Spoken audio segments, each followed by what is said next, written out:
Hi there, my name is Sebastian Gruner. I'm going to tell you about tracking animals with technology and how it can be used to protect them. Did you know before 1963, the only way to track animals and observe their movements and habits was to follow the animal at a very close distance on foot or in a vehicle? Now people have developed different types of tracking equipment to determine how the animal moves and how it uses its environment. The first tracking technology to be developed was VHF radio tracking. VHF stands for very high frequency. For VHF tracking, the transmitter is on the animal, but inside a collar or even on the horn of a rhino. All the information travels via a network to a receiver. This is where people can see the information about the animal. The animals are sedated to have the transmitter fitted. Here you can see a collar being put on a lion. Important information is also recorded while the lion is asleep. A rhino does not have a collar on because its neck is bigger than its head, so the collar would just slide off. So they have to drill a small hole into the rhino's horn and then thread a very small transmitter inside. You can see from these pictures the rangers drilling the hole and how small the transmitter is. Also the rangers putting the transmitter in the horn. People using an antenna receiver can then locate the animal from a plane in the air or from a car walking on the ground by following the radio signal. The second tracking technology is called GPS satellite tracking. GPS stands for Global Positioning System. GPS is the newest technology to track animals.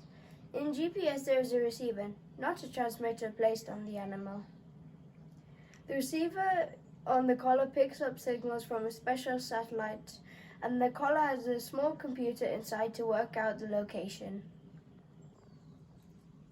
The data gathered by the receiver is sent to another set of satellites.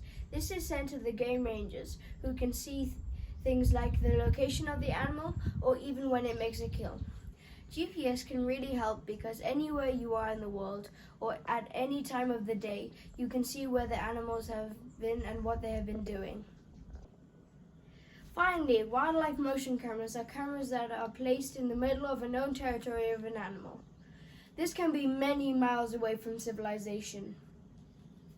Once the camera is set, it will take a photo when it locates something moving. This is done by a heat sensor. For the animals that do not have collars or transmitters, people use these cameras so they know where the animals have been in that time.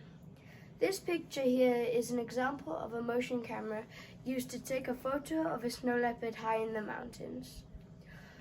The snow leopard is an endangered animal. Using these motion cameras can help track the population of this majestic animal while being undisturbed in its environment. I interviewed Mr. Jess Gruner from Akagera National Park. Akagera is 433 square miles and it borders Tanzania. Akagera is in the eastern part of Rwanda. At Akagera they use two of these tracking systems. Can you guess which ones they are? If you were thinking VHF and GPS, you were right. In Akagera they started tracking the elephants in 2012, lions 2015, and the rhinos in 2017. There are now so many elephants, so they only need to track the big bulls or the matriarch, which is the leader of the herd. They then know where all the others are.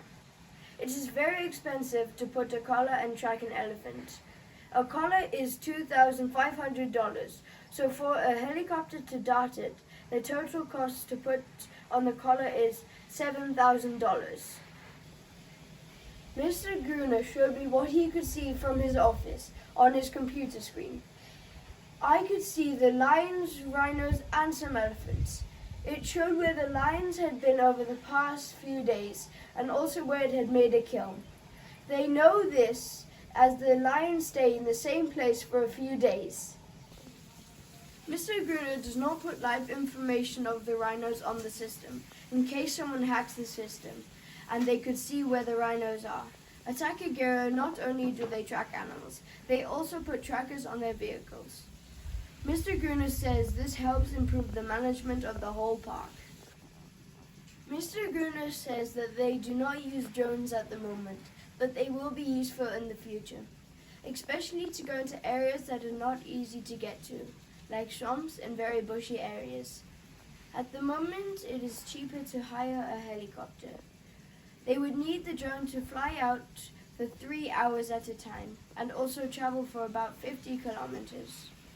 This needs a lot of high-tech information. In 5 years' time, the drones will be very useful. I was very interested to know how the animals react to wearing these collars. Mr. Gruner explained that once the collar is on the animal, it does not affect the animal. The most stressing part of the mission is when they are following the animal to sedate it. The collars or devices are made to have little effect on the animals. An elephant collar weighs around 10 kg, and a lion collar is 1 to 1.5 kg. This means that the battery life in the elephant collar will last longer than the lion collar. A lot of research is being done to make new technology and make the tracking equipment placed on the animals smaller and less interfering. Some examples are tiny ear tags, microchips, and magnetic sensors. Mr. Gruner says that these smaller devices would be a first prize, being able to put small devices on the animals and still be able to track them every day of the year. So that's all from me today. I hope you've enjoyed learning about the different types of ways to track animals with technology. I'm sure you will all agree with me that technology is a fantastic way to track and protect animals. It helps to increase their populations and study their habits. It is also to make sure they're secure in their natural environments. Thank you very much. Bye.